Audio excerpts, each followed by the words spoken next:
संपूर्ण महाभारत जतुगृह पर्व अध्याय 140 से 142।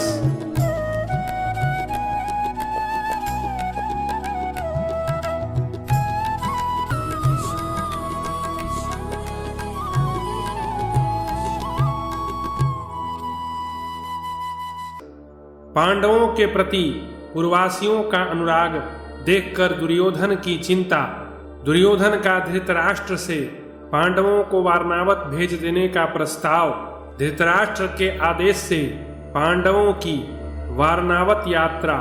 वैशंपायन जी कहते हैं, जन्मेजय तदनंतर सुबल पुत्र शकुनी, राजा दुर्योधन, दुशासन और कर्ण ने आपस में एक दुष्टतापूर्ण गुप्त सलाह की। उन्होंने कुरुनंदन महाराज धृतराष्ट्र से आज्ञा लेकर पुत्रों सहित कुंती को आग में जला डालने का विचार किया।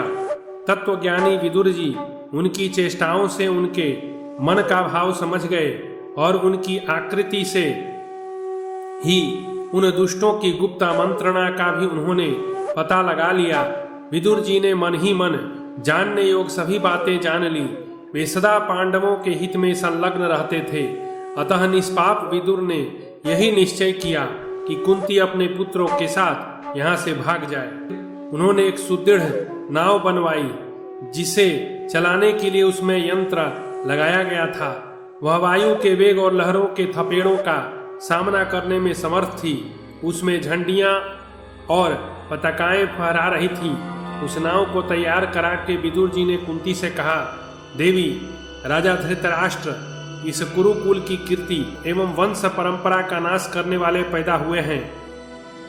इनका चित्त पुत्रों के प्रति ममता से व्याप्त हुआ है, इसलिए ये सनातन धर्म का त्याग कर रहे हैं। शुभे जल के मार्ग में यह नाव तैयार है, जो हवा और लहरों के वेग को भली भांति सह सकती है। इसी के द्वारा कहीं अन्यत्र जाकर तुम पुत्रों सहित मौत की फांसी से छूट सकोगी।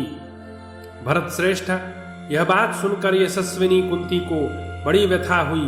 वे पुत्रों सहित वारणावत के लाक्षागृह से बचकर नाव पर जा चढ़ी और गंगा जी की धारा पर यात्रा करने लगी। तदनंतर विदुर जी के कहने से पांडवों ने नाव को वहीं डुबा दिया और उन कौरवों के दिए हुए धन को लेकर विघ्न बाधाओं से रहित वन में प्रवेश किया। वारणावत के उस लाक्षागृह में निषाद जाति की एक स्त्री किसी कारणवश अपने 5 पुत्रों के साथ आकर ठहर गई थी।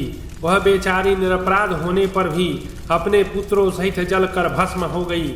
मलेच्छों में भी नीच पापी पुरोचन भी उसी घर में जल मरा और धृतराष्ट्र के दुरात्मा पुत्र अपने सेवकों सहित धोखा खा गए। विदुर की सलाह के अनुसार काम करने वाले महात्मा कुंती पुत्र अपनी माता के साथ मृत्यु से बच गए। उन्हें किसी प्रकार की क्षति नहीं हुई। साधारण लोगों को उनके जीवित रहने की बात ज्ञात न हो सकी। तदनंतर वारणावत नगर में वहां के लोगों ने लाक्षागृह को दग्ध हुआ देख अत्यंत दुखी हो पांडवों के लिए बड़ा शोक किया तथा राजा धृतराष्ट्र के पास यथावत समाचार कहने के लिए किसी को भेजकर कहलवाया, कुरुनंदन, तुम्हारा महान मनोरथ पूरा हो गया। पांडवों को तुमने जला दिया। अब तुम कृतार्थ हो जाओ और पुत्रों के साथ राज्य भोगो। यह सुनकर पुत्र सहित धृतराष्ट्र शोक मग्न हो गए।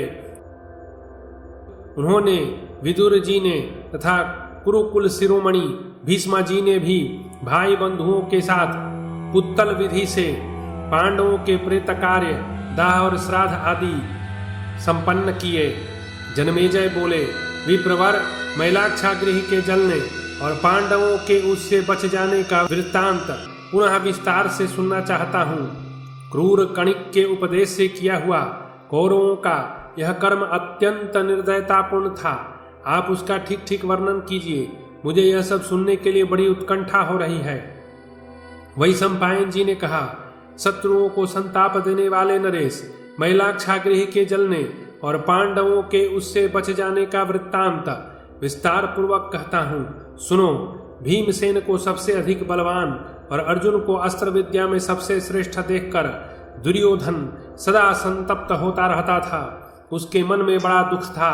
तब सूर्यपुत्र कर्ण और सुबल कुमार शकुनी आदि अनेकों उपायों से पांडवों को मार डालने की इच्छा करने लगे। पांडवों ने भी जब जैसा संकट आया उसका निवारण किया और विदुर की सलाह मानकर वे कौरवों के षड्यंत्र का कभी भांडा फोड़ नहीं करते थे। भारत उन दिनों पांडवों को सर्वगुण संपन्न देख नगर के निवासी भरी सभाओं में उनके सद्गुणों की प्रशंसा करते थे। वे जहाँ कहीं चौराहों पर और सभाओं में इकट्ठे होते, वहीं पांडु के ज्येष्ठ पुत्र युधिष्ठिर को राज्य प्राप्ति के योग्य बताते थे। वे कहते, प्रज्ञा चक्षु महाराज धृतराष्ट्र नेत्रहीन होने के कारण जब पहले ही राज्य न पा सके, तब अब वे कैसे राजा हो सकते हैं। महान व्रत का पालन करने वाले संतनु नंदन भीष्म तो सत्य प्रतिज्ञ हैं, वे पहले ही राज्य ठुकरा चुके हैं, अतः अब उसे कदापि ग्रहण न करेंगे। पांडवों के बड़े भाई युधिष्ठिर यद्यपि अभी तरुण हैं, तो भी उनका शील स्वभाव वृद्धों के समान है। वे सत्यवादी, दयालु और वेदवेत्ता हैं, अतः अब हम लोग उन्हीं का विधि पूर्वक राज्याभिषेक करें। महाराज युधिष्ठिर बड़े धर्मज्ञ हैं। वे संतनु नंदन भीष्म तथा पुत्रों सहित धृतराष्ट्र का आदर करते हुए उन्हें नाना प्रकार के भोगों से संपन्न रखेंगे। युधिष्ठिर में अनुरक्त हो उपयुक्त उद्गार प्रकट करने वाले लोगों की बातें सुनकर खोटी बुद्धि वाला दुर्योधन भीतर ही भीतर जल भुन गया। इस प्रकार संतप्त हुआ वह दुष्ट आत्मा पापी लोगों की बातों को सहन न कर सका। वह ईर्ष्या की आग से जलता हुआ धृतराष्ट्र के पास आया। वहां अपने पिता को अकेला पाकर पूर्ववासियों के युधिष्ठिर विषयक अनुराग से दुखी हुए दुर्योधन ने पहले पिता के प्रति आदर प्रदर्शित किया। तत्पश्चात इस प्रकार कहा। दुर्योधन बोला, पिताजी, मैंने परस्पर वार्तालाप करते हुए पूर्ववासियों के मुख से बड़ी अशुभ बातें सुनी हैं। वे आपका और भीष्म जी का अनादर करके पांडु नंदन युधिष्ठिर को राजा बनाना चाहते हैं। भीष्म जी तो इस बात को मान लेंगे, क्योंकि वे स्वयं राज भोगना नहीं चाहते, परंतु नगर के लोग हमारे लिए बहुत बड़े कष्ट का आयोजन करना चाहते हैं। पांडवों ने अपने सद्गुणों के कारण पिता से राज्य प्राप्त कर लिया और आप अंधे होने के कारण अधिकार प्राप्त राज्य को भी नहीं पा सके।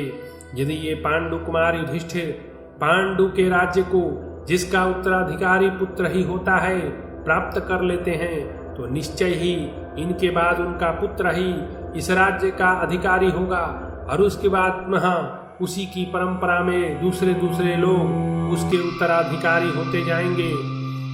महाराज, ऐसी दशा में हम लोग अपने पुत्रों सहित राज परंपरा से वंचित होने के कारण सब लोगों की अवहेलना के पात्र बन जाएंगे। राजन, आप कोई ऐसी नीति काम में लाइए जिससे हमें दूसरों के दिए हुए अन्न से गुजारा करने सदा नरक तुल्य कष्ट न भोगना पड़े।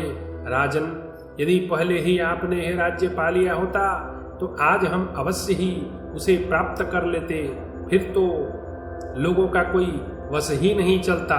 वैशंपायन जी कहते हैं, राजन, अपने पुत्र की यह बात सुनकर तथा कणिक के उन वचनों का स्मरण करके प्रज्ञा चक्षु महाराज धृतराष्ट्र का चित्त सब प्रकार से दुविधा में पड़ गया। वे शोक से आतुर हो गए। दुर्योधन, कर्ण, सुबल पुत्र शकुनी तथा चौथे दुशासन, इन सब ने एक जगह बैठकर सलाह की। फिर राजा दुर्योधन ने धृतराष्ट्र से कहा, पिताजी, हमें पांडवों से भय न हो, इसलिए आप किसी उत्तम उपाय से उन्हें यहाँ से हटाकर वारणावत नगर में भेज दीजिए। अपने पुत्र की कही हुई बात सुनकर धृतराष्ट्र 2 घड़ी तक भारी चिंता में पड़े रहे। फिर दुर्योधन से बोले। धृतराष्ट्र ने कहा, बेटा, पांडु अपने जीवन भर धर्म को ही नित्य मानकर संपूर्ण ज्ञाति जनों के साथ धर्मानुकूल व्यवहार ही करते थे।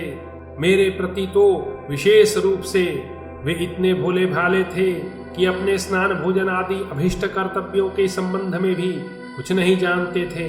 वे उत्तम व्रत का पालन करते हुए प्रतिदिन मुझसे ही कहते थे कि यह राज्य तो आपका ही है। उनके पुत्र युधिष्ठिर भी वैसे ही धर्मपरायण हैं जैसे स्वयं पांडु थे।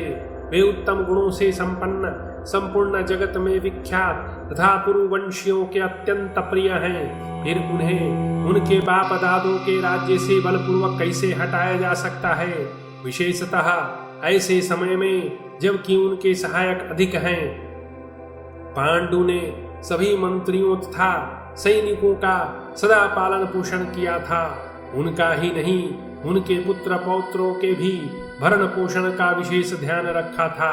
तात पांडु ने पहले नागरिकों के साथ बड़ा ही सद्भावपूर्ण व्यवहार किया है। अब वे विद्रोही होकर युधिष्ठिर के हित के लिए भाई बंधुओं के साथ हम सब लोगों की हत्या क्यों न कर डालेंगे।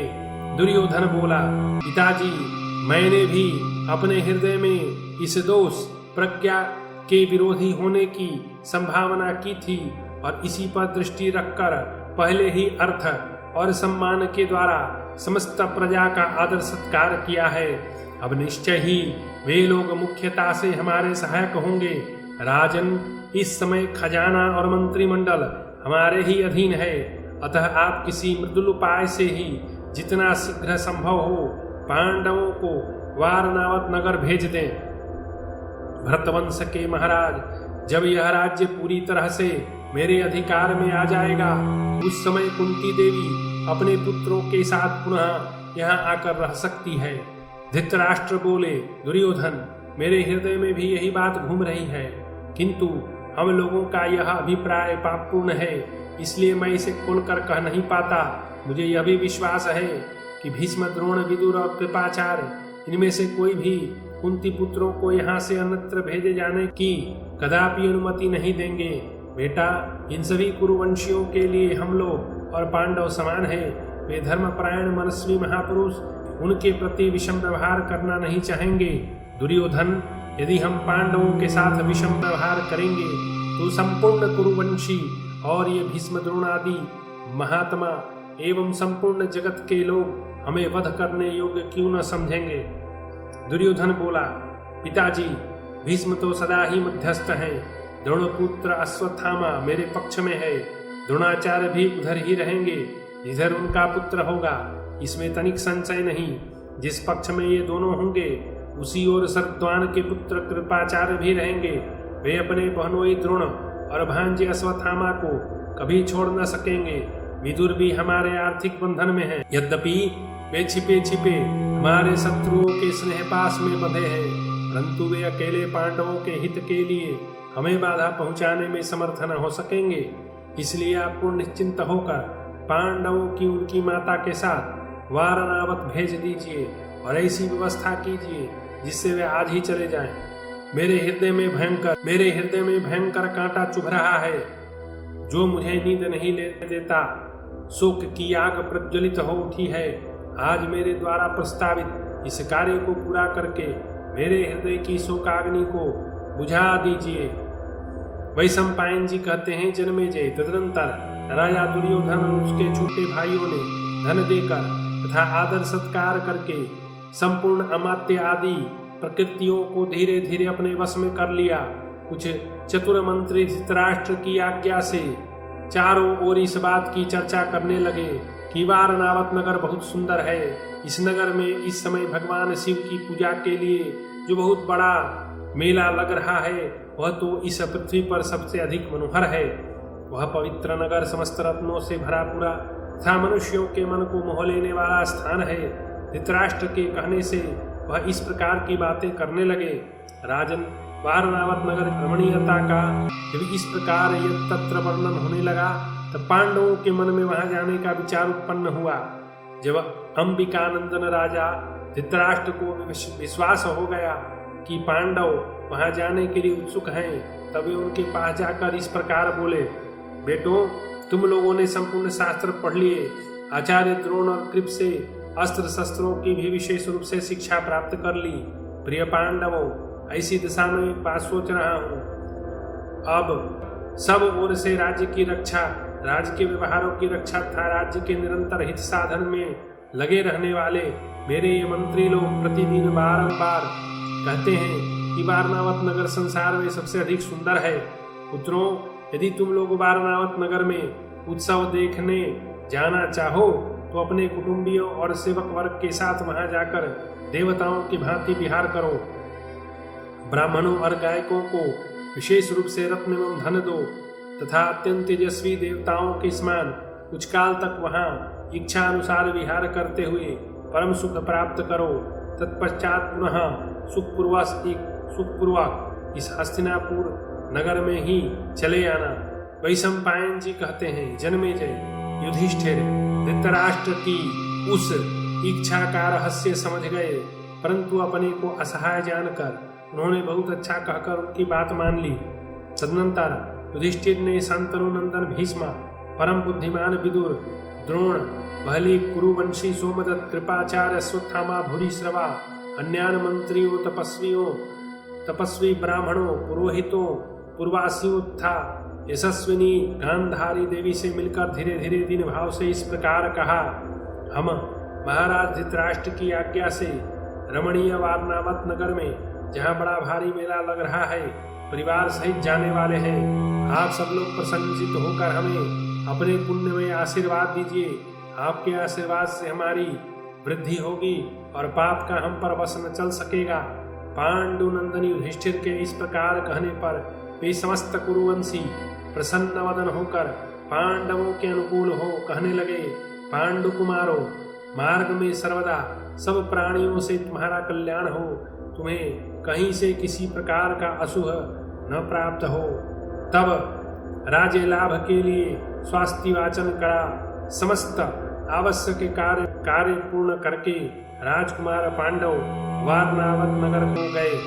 इस प्रकार श्री महाभारत आदि पर्व के अंतर्गत जतुगृह पर्व में वारनावत विषयक 140 से 142वां अध्याय पूरा हुआ।